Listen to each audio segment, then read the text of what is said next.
She was built in the later half of the 1700s, and in 1787 she was purchased by a group of investors in Boston. These investors purchased the Lady Washington and another larger vessel called the Columbia Rediviva. Rediviva, sidebar, Rediviva means reborn, so there's some speculation that Columbia Rediviva might have been named that after a large refit. She might have just been the Columbia beforehand. But these two vessels were built as part of a planned trade expedition from Boston to the Pacific Northwest, and then from there to China and back to Boston. So something important happened in the latter half of the 1700s that really affected the people in Boston and their economy. The American Revolution. So we could no longer get things we needed from Britain. We couldn't get tea, porcelain, anything that required trading with any outside country. We had to figure out a way to trade for it on our own. So these Boston investors had heard reports of the Pacific Northwest being a good place to get trade goods, and there was one trade good in specific that they were really looking for. Does anyone know what it might be? Beaver. What is that? Beaver. Not beaver, but a different kind of fur. Bear? Actually, sea otter fur.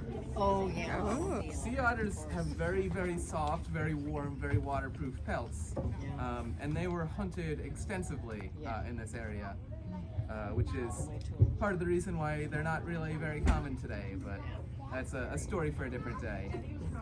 But anyway, their plan was to trade with the native people here for sea otter furs, bring those furs to China, where there's a high demand for them, and then in China buy porcelain, trade goods, mainly tea. And one of the reasons they really wanted tea was not necessarily to drink it, although they did love drinking tea, but it was also just a very good, stable thing to use kind of as currency.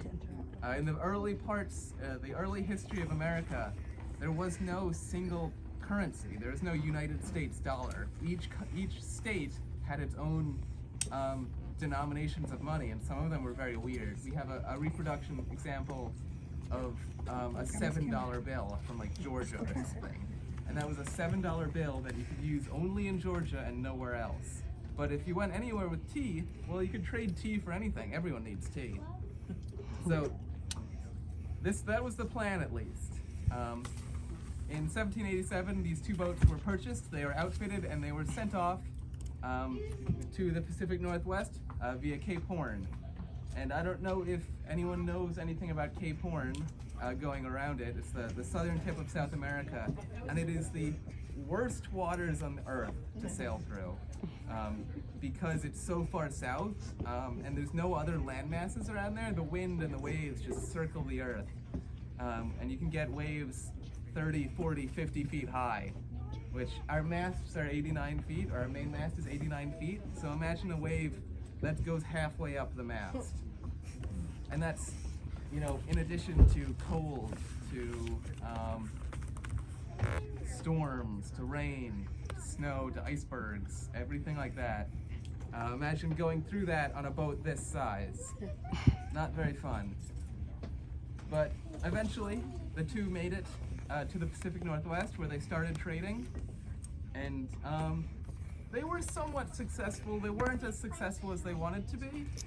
They were a little bit late to the party. The British were already here, the Spanish, the Russians even, were already here trading for sea otter furs. I think some of the tribes they traded with were the Haida, the Makah, the Nuchalnu, and the Chinook tribes. And these tribes had already been trading with European powers for a few years. They knew that these sea otter furs were in high demand, and they knew they could charge a lot for it. In addition to that, the Americans didn't really know what to bring to trade. They had some success on the East Coast with trading stuff like beads, and so they thought it would just be the same here on the West Coast, and it wasn't. No one really wanted those things. What they really wanted was stuff like metal tools, like copper, they really wanted guns, and the Americans didn't really have a lot of that stuff to trade, but they were somewhat successful, at least successful enough to, after a year or two, make their way to China. And then there in China, the Columbia was loaded up with tea and was sent back to Boston, and the Lady Washington was left in the Pacific Northwest, or in the Pacific, to keep trading in China and in the Northwest. Now, the Columbia, when they made it back, they didn't really make much of a profit, but they had made enough of a profit to kind of a proof of concept, and they were actually sent back to the Pacific Northwest on that. And on that second expedition, they were the first Euro-American vessel to enter a pretty major river on this coast. Does anyone know what river? Columbia. The Columbia River, right, is named after the Columbia Rediviva, the ship that sailed with the original Lady Washington. And Lady Washington herself never actually made it back to Boston. The captain at the time was a man named John Kendrick, and he didn't want to go back to Boston having not made a profit. So he decided, well, I know what I'll do. I'll sell the boat to myself for a grand total of $0. I'll make a bunch of money here, and then eventually I'll go back to Boston and reimburse the investors. Well, he never made a fortune. He actually was killed in an unfortunate saluting incident in Hawaii, where another vessel was coming in and wanted to give the Lady Washington a salute. And usually that's done with guns, with cannons that are unloaded, that don't have a shot in them. Well, someone forgot to take the shot out, and the Lady Washington was hit and John Kendrick was killed. The vessel was, the ownership of the vessel was passed on to another man who was more of an accountant than a sailor, and sailed around the Pacific for a few years, went to Hawaii, was actually the first American vessel to visit Japan. This was in Japan's isolation period, so when I say visited Japan, what they really did was they anchored out for about a week until the army came down and made them leave. But it still counts. The original Lady Washington was, when she first went around Cape Horn, was the first American vessel around Cape Horn and the first American vessel in the Pacific Northwest. Eventually, unfortunately, she ground on a sandbar in the Philippines in 1797 and sunk. With almost everyone survived except for one person, the steward, who didn't know how to swim and was too scared to jump in the water and swim to safety, and unfortunately went down with the ship. But other than that, everyone survived.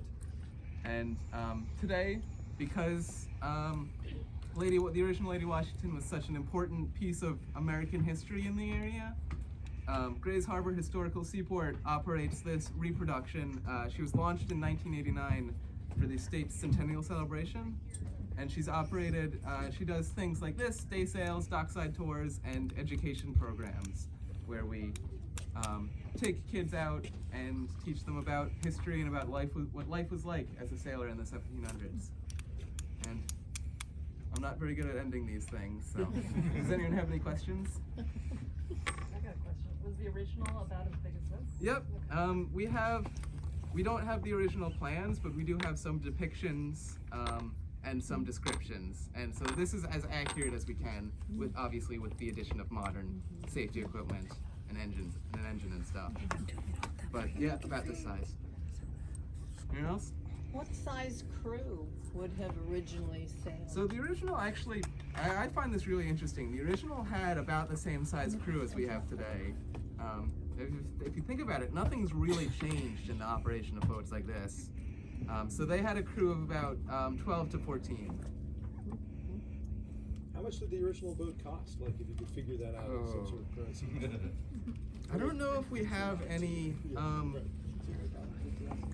first-hand sources for that. Yeah. We do know it was a significant investment, at least the entire expedition was, because we do know it was a group of very well-established Boston merchants who got together to buy her. Yeah, if you're just comparing on a whole, building a boat like this in the modern day is comparatively proportionally a lot more expensive. than it would be historically because we don't have an entire economy based around boats like this. So historically they could churn out, you know, with regular funding, as these days it's in the millions. Yeah. I have a question, Kyle. Yeah. The cargo they got, where would they put it? They would put it right underneath where most of you are sitting. So, and where I'm standing would be the main cargo hold. And all the way forward, you'd have crew quarters, and all the way aft, you'd have officers' quarters where the captain and mate slept. And pretty much the entire rest of the boat was devoted to cargo space. Thank you. Kyle, did they have, you know, in some of the historical books on the West Coast here, they build the shacks to like dry out the pellets and compress them. Did the Lady Washington have a land base as well at some point where they were doing that? She did have a land base, but from what I've read, I think it was more of a wintering thing. Okay. I think the large-scale drying of pelts came later, came in the mid-1800s when there was all cattle farming and leather hides coming in great quantities from the West Coast, mostly California, to the East Coast. If anyone else has any questions, feel free to ask any of the crew. We're all huge nerds. Thanks for listening to me ramble on. Okay, so